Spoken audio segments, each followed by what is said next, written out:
পশ্চিমবঙ্গে এবারে দু দফায় নির্বাচন, 23শে এপ্রিল এবং 29শে এপ্রিল। পশ্চিমবঙ্গের নির্বাচন ভারতবর্ষের বাকি অন্যান্য রাজ্যগুলির নির্বাচনের থেকে কিছুটা ক্ষেত্রে আলাদা হয়, তার বেশ কয়েকটা ফ্যাক্টর রয়েছে। আমরা সেই ফ্যাক্টরগুলো নিয়েই আজকে আলোচনা করব। আমার সঙ্গে শুভজ্যোতি ঘোষ রয়েছেন। শুভজ্যোতি, আরো 4টে রাজ্য এবং একটি কেন্দ্রশাসিত অঞ্চলে নির্বাচন রয়েছে, কিন্তু পশ্চিমবঙ্গ একটু অন্যরকম, এবং হাইলাইটেড হয় সব। সেই কারণেই যাবতীয় নজর আমরা এমনকি দেখছি জাতীয় সংবাদ মাধ্যমেও, ন্যাশনাল মেইনস্ট্রিম মিডিয়াতেও যাবতীয় আগ্রহের কেন্দ্র যেন পশ্চিমবঙ্গ। আসামে, তামিলনাড়ুতে, কেরালাতেও ভোট হচ্ছে, কিন্তু তার চেয়ে অনেক বেশি আগ্রহ, মনোযোগ পশ্চিমবঙ্গকে ঘিরে। এবং হ্যাঁ, অবশ্যই তার কতগুলো নির্দিষ্ট কারণও আছে। সব থেকে বেশি চর্চা এসছে রাজনৈতিক হিংসা, pre-poll violence, post pole violence, এমনকি ভায়োলেন্স ডিউরিং দ্য পোল। তো সেক্ষেত্রে নির্বাচন কমিশন বেশ কড়া পদক্ষেপ নিয়েছে। আমরা গত বেশ কয়েকটা নির্বাচনের ক্ষেত্রে দেখেছি, এমনকি 2021-এর বিধানসভা নির্বাচনের ক্ষেত্রে দেখেছি সিবিআইকে তদন্তের ভার দেওয়া হয়েছে। ঠিকই প্রচেতা, এবং এই যে পলিটিক্যাল ভায়োলেন্সের কথা আপনি বলছেন, সেটা কিন্তু অন্য সব রাজ্যের চেয়ে পশ্চিমবঙ্গের চিত্রটা একেবারেই আলাদা, কারণ এখানে পলিটিক্যাল ইন্টেন্সিটিটা অনেক বেশি। একটা বাকি ভারতে পশ্চিমবঙ্গ সম্পর্কে একটা ধারণা আছে, এটা শিক্ষিত মধ্যবিত্ত ইন্টেলেকচুয়ালদের শহর, কলকাতা সম্পর্কে বিশেষ করে। কিন্তু কলকাতার বাইরে যে পশ্চিমবঙ্গ, যে গ্রামীণ পশ্চিমবঙ্গ, সেখানে কিন্তু হিংসা একটা দৈনন্দিন বাস্তবতা।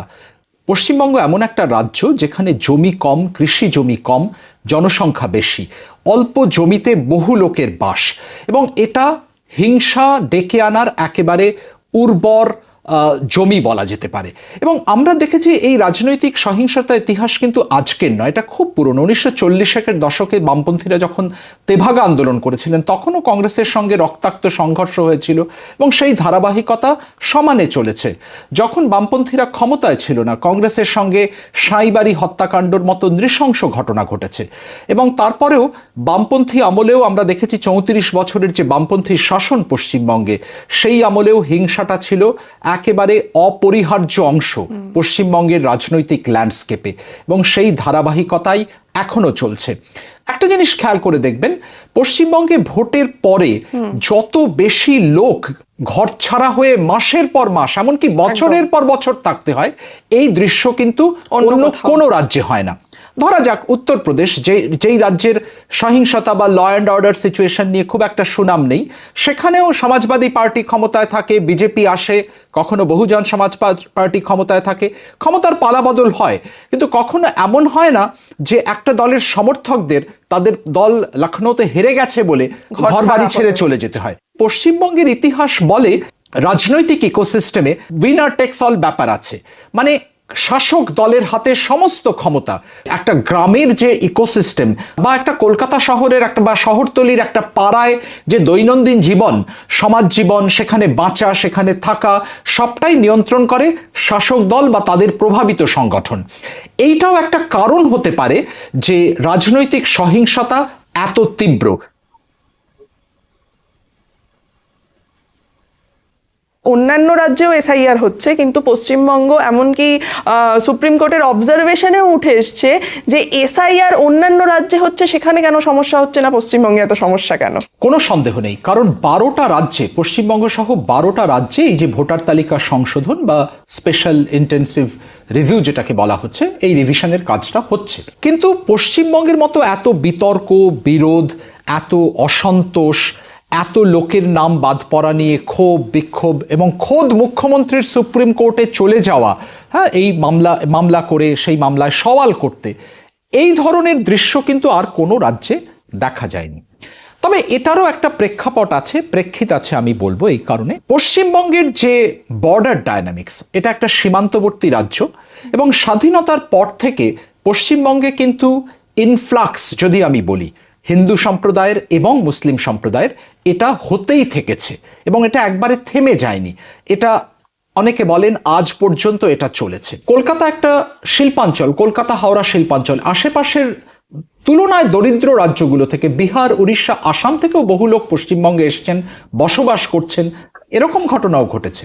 এই যে মানুষগুলো যারা ওখানকার হয়তো ভূমিপুত্র নন, কিন্তু তারা পশ্চিমবঙ্গে এসে স্থায়ীভাবে বসত করছেন, তাদের দৈনন্দিন জীবনের সঙ্গে, দৈনন্দিন জীবনের অধিকারের সঙ্গে এই ভোটার তালিকায় নাম থাকার একটা অঙ্গাঙ্গী সম্পর্ক রয়েছে, এবং সেই কারণেই এটা এত ইমোটিভ ইস্যু।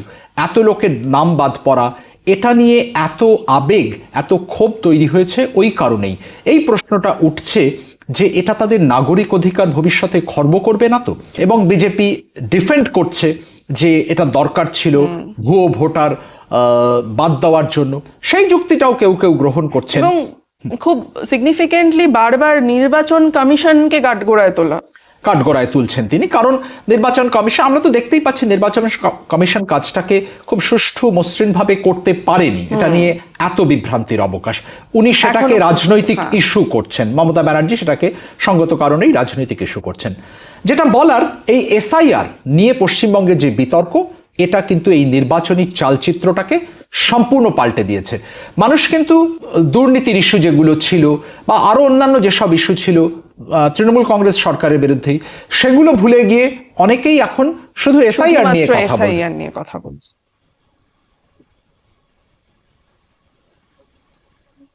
মমতা বন্দ্যোপাধ্যায় তিনি বিরোধী নেত্রী হিসেবে অনেক বেশি পরিচিতি পেয়েছেন। তিনি একটি রাজ্যের মুখ্যমন্ত্রী, কিন্তু সারা ভারতবর্ষে মমতা বন্দ্যোপাধ্যায় নিজেকে বিরোধী ফিগার হিসেবে এস্টাবলিশ করেছেন। কোনো সন্দেহ নেই, মমতা ব্যানার্জি নিজেই পশ্চিমবঙ্গের নির্বাচনকে অনন্য এবং একটা স্বতন্ত্র মাত্রা দিয়েছেন। কেন? মমতা ব্যানার্জি আজকের তারিখের ভারতের টলেস্ট অপোজিশন লিডার, এটা নিয়ে কোনো সন্দেহ নেই। 40 বছরেরও বেশি সময় ধরে তিনি সংসদীয় রাজনীতি করছেন। 84-এ উনি প্রথমবার এমপি হয়েছিলেন। তারপর থেকে তার যে ভাবমূর্তি, হ্যাঁ উনি মাঝে বেশ কিছুটা সময় তিনি কেন্দ্রে মন্ত্রী থেকেছেন, কেন্দ্রীয় সরকারের সঙ্গে থেকেছেন, কিন্তু তখনও তিনি পশ্চিমবঙ্গে ক্ষমতাসীন বামপন্থীদের বিরুদ্ধে তার বিরোধিতার রাজনীতি চালিয়ে গেছেন। তার রাজনীতির মধ্যে এই যে প্রতিষ্ঠান বিরোধিতার যে একটা মাত্রা রয়েছে, এটা তাকে একটা অন্যরকম মাত্রা দিয়েছে, এটা কোনো সন্দেহ নেই। এবং আরেকটা জিনিস হচ্ছে, বিজেপি যারা এই পশ্চিমবঙ্গ দখল করতে মরিয়া, অন্তত প্রকাশ্যে আমরা সেটাই দেখছি, সেই পশ্চিমবঙ্গে তারা কিন্তু আজ পর্যন্ত মমতা ব্যানার্জির বিকল্প বা পাল্টা কোনো মুখ তুলে ধরতে পারেনি। মমতা ব্যানার্জিকে পাল্লা দেওয়ার মতো, হ্যাঁ বিজেপির কোনো নেতা হয়তো মমতা ব্যানার্জিকে কোনো আসনে একবারের জন্য হারিয়েছেন, সেটা ঠিক, কিন্তু রাজনৈতিকভাবে মমতা ব্যানার্জির বিকল্প গ্রহণযোগ্য মুখ বিজেপি শত চেষ্টা করেও আজ পর্যন্ত তুলে আনতে পারেনি। এবং আমি যদি সারা ভারতের প্রেক্ষাপটেও দেখি, অন্য যে বিরোধী নেতারা এখন আছেন, শরদ পাওয়ার অস্তমিত, স্টালিন তিনি এখনো তার বাবার ছায়া থেকে বেরোতে পারেননি, ডিএমকে রাজনীতি, তার যদিও 5 বছর মুখ্যমন্ত্রিত্ব হয়ে গেল, কিন্তু আর কোনো নাম আপনি মনে করতে পারবেন না। হ্যাঁ আপনি অরবিন্দ কেজরিওয়ালের নাম করতে পারেন, কিন্তু তিনি একটা ছোট রাজ্যের, যেটা পূর্ণাঙ্গ রাজ্য নয়, তার মুখ্যমন্ত্রী ছিলেন, আর পাঞ্জাবে তাদের দল ক্ষমতায় ছিল। সেটার সঙ্গে পশ্চিমবঙ্গ তুলনীয় নয়, যারা 42টা লোকসভা আসন দেয় এবং যেখানে প্রায় 15 বছর ধরে ধারাবাহিকভাবে, যে রাজ্যটার জনসংখ্যা প্রায় 12 কোটি, 10-12 কোটি জনসংখ্যার একটা রাজ্য। ফলে আমি যেটা বলতে চাইছি, মমতা ব্যানার্জি নিজেই একটা ফ্যাক্টর। এবং তার পাশাপাশি মমতা ব্যানার্জি বেশ কিছু স্কিম ইন্ট্রোডিউস করিয়েছেন, যেমন লক্ষ্মীর ভান্ডার স্কিম। বেশ কিছু রাজ্য সেই স্কিমকে নিজের করে ইমপ্লিমেন্ট করেছে। লক্ষ্মীর ভান্ডার অত্যন্ত জনপ্রিয়, সমালোচনা হয়েছে। আমরা জানি সবুজ সাথী উনি যখন চালু করেন, ডাইরেক্ট বেনিফিট ট্রান্সফার নিয়ে অনেক বিতর্ক হয়েছে, কিন্তু তারপরে সেই একই স্কিম বহু রাজ্য, এমনকি বিজেপি শাসিত রাজ্য সেই একই স্কিম অ্যাডপ্ট করেছে, তারাও তাদের রাজ্যে চালু করেছে, কখনো কখনো ভাতার টাকা বাড়িয়ে দিয়েছে। ফলে এটাই বলা যায় যে মমতা ব্যানার্জিকে তার রাজনৈতিক প্রতিপক্ষরাও হয়তো হেট করতে পারেন, হয়তো ঘৃণা করতে পারেন, তাকে গালিগালাজ করতে পারেন, কিন্তু তাকে উপেক্ষা করতে পারেন না। মমতা ব্যানার্জি এবং তার দলকে পরাজিত করার জন্য বিজেপি পশ্চিমবঙ্গে লাগাতার চেষ্টা করে যাচ্ছে, মরিয়া চেষ্টা করে যাচ্ছে। কারণ বিজেপি অনেক রাজ্যকে নিজেদের কুক্ষিগত করতে পারলেও পশ্চিমবঙ্গকে এখনো পর্যন্ত নিজেদের কুক্ষিগত করতে পারেনি। একদম, সেই জন্য পশ্চিমবঙ্গকে অনেকে বলেন, অনেক রাজনৈতিক বিশ্লেষক দিল্লিতে বলেন যে বিজেপির লাস্ট ফ্রন্টিয়ার এটা। কেন লাস্ট ফ্রন্টিয়ার? 2014 পর আমরা দেখেছি একে একে বিজেপি কিন্তু আসাম দখল করেছে প্রথমবারের মতো, উড়িষ্যায় জয় পেয়েছে, বিহারে তারা নিজেদের মুখ্যমন্ত্রী করে অচিরেই ক্ষমতায় আসতে যাচ্ছে। এটা আরো আগেই আসতে পারতো, নীতিশ কুমার ছিলেন বলে সেটা সম্ভব হয়নি, তাদের জোটসঙ্গী এখন। কর্ণাটকেও তারা এসছে, যদিও এখন ক্ষমতায় নেই। কেরালা, তামিলনাড়ুতে তারা আস্তে আস্তে পায়ের তলায় জমি তৈরি করার চেষ্টা করছে, কিন্তু ক্ষমতা দখল এখনো অনেক দূর। পশ্চিমবঙ্গ এমন একটা রাজ্য যেটা বিজেপির উইশ লিস্টে আছে বহুদিন ধরে, এবং এইটা অনেকেই বলেন যে নরেন্দ্র মোদীও প্রবলভাবে চান পশ্চিমবঙ্গ দখল করতে, পশ্চিমবঙ্গে বিজেপি ক্ষমতায় আসুক, এটা তার মেয়াদের মধ্যে ঘটুক, এটা উনি প্রবলভাবে চান। তার বোধহয় একটা প্রথম কারণ হচ্ছে জনসংঘের প্রতিষ্ঠাতা শ্যামাপ্রসাদ মুখার্জি। একদম ঠিক ধরেছেন। বিজেপির তাত্ত্বিক নেতাদের সঙ্গে বা বিজেপির পুরনো নেতাদের সঙ্গে আপনি যখন কথা বলবেন, তারা একটা কথা খুব বলেন যে বিজেপির যেটা পুরনো অবতার জনসংঘ, তার দুজন প্রতিষ্ঠাতা দীনদয়াল উপাধ্যায় আর শ্যামাপ্রসাদ মুখার্জি এরকম ধরা হয়। শ্যামাপ্রসাদ মুখার্জি, যিনি কেন্দ্রীয় মন্ত্রী, নেহরুর ক্যাবিনেটেও ছিলেন কিছুদিন, সেই শ্যামাপ্রসাদ মুখার্জি নিজে কলকাতার লোক, পশ্চিমবঙ্গের লোক। তার রাজ্যে আজও বিজেপি, প্রতিষ্ঠাতার রাজ্যে বিজেপি আজও ক্ষমতা দখল করতে পারল না, এটা তাদেরকে পীড়া দেয়। আপনি বলতে পারেন যেটা তৃণমূল এবং বিজেপির মধ্যে সেটিং তত্ত্ব নিয়ে অনেক কথা হয়। সেটিং মানে তাদের তলায় তলায় আঁতাত আছে, তলায় তলায় তাদের যোগসাজশ আছে। একজনকে দিল্লিতে ছেড়ে দেওয়া হবে, দিল্লিতে তৃণমূল বিজেপিকে বিরক্ত করবে না, তার বদলে পশ্চিমবঙ্গে বিজেপি তৃণমূলকে বিরক্ত করবে না, এই ধরনের নানা থিওরি শোনা যায়। বামফ্রন্ট বারবারই এই একই অভিযোগ করে। এখন কথা হচ্ছে, এর সত্য মিথ্যে যাচাই না করেও বলা যায় যে বিজেপি যে পশ্চিমবঙ্গ জিততে চায়, কিভাবে জিততে পারবে সেটা অন্য ব্যাপার, কিন্তু পশ্চিমবঙ্গ নির্বাচনকে অবশ্যই আলাদা করেছে এই ফ্যাক্টটা যে বিজেপির এটা সবচেয়ে বেশি জিততে চাওয়া রাজ্যগুলোর তালিকায় এটা এখন 1 নম্বরে আছে। বারবার বিজেপিকে বহিরাগত তকমা দেওয়া হয়, এবং সেই বহিরাগত তকমা সরানোর জন্য তারা বাঙালির পাতে পৌঁছানোর জন্য মাছ নিয়ে আসা, এটার মধ্যে সাংস্কৃতিক মাত্রা আছে, বাঙালি কতটা বাঙালিদের পার্টি বিজেপি, এটা নিয়েও বিতর্ক আছে। কিন্তু ওই যেটা বললাম, বিজেপি পশ্চিমবঙ্গ জিততে চায়, পিরিয়ড, এটা নিয়ে কোনো সন্দেহ নেই।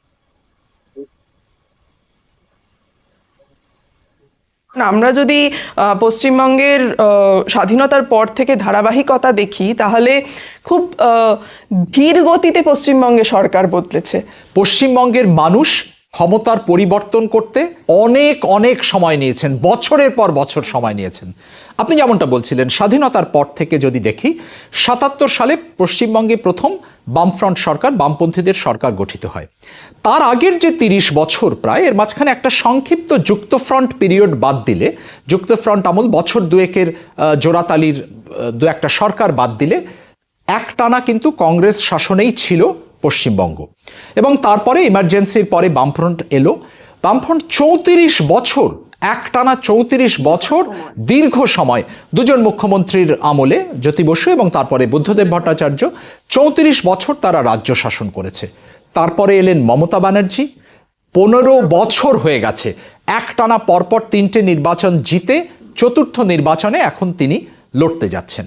এটা কিন্তু অন্যান্য রাজ্যের ক্ষেত্রে দেখা যায় না। এক্স্যাক্টলি, কেরালা তো ক্লাসিক এক্সাম্পল। কেরালায় আমরা জানি বামপন্থীরা এবং কংগ্রেসীরা পালা করে বছরের পর বছর ধরে ক্ষমতা এসছেন। তামিলনাড়ুতে ডিএমকে এসছে। এমনকি মধ্যপ্রদেশ, রাজস্থানের মতো রাজ্যগুলোতেও, যেখানে বিজেপি কংগ্রেস সবচেয়ে শক্তিশালী, তারাও পালা করে ক্ষমতা এসছে। উত্তরপ্রদেশ তো একটা সময় চতুর্মুখী প্রতিদ্বন্দ্বিতা হতো, 4টে বড় দল ছিল, সমাজবাদী পার্টি, বাসপা, বিজেপি, কংগ্রেস। বিহারেও তাই।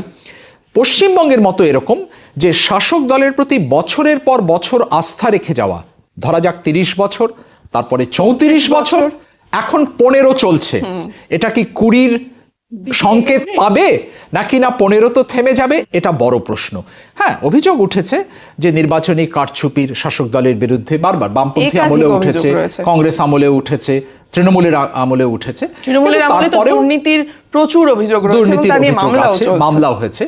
কিন্তু দেখা গেছে শেষ বিচারে মানুষ কিন্তু ক্ষমতাসীন পার্টিকে অনেকবার সুযোগ দিয়েছেন। পশ্চিমবঙ্গের নির্বাচনের ফলাফল কি হতে চলেছে তা 4 মে জানা যাবে। তবে তার আগে যে ফ্যাক্টরগুলো নিয়ে আমরা আলোচনা করলাম, সেই ফ্যাক্টরগুলো যে পশ্চিমবঙ্গকে অন্যান্য সমস্ত রাজ্যের থেকে আলাদা করে দেয়, বিশেষ করে নির্বাচনের ক্ষেত্রে, তা তো বটেই।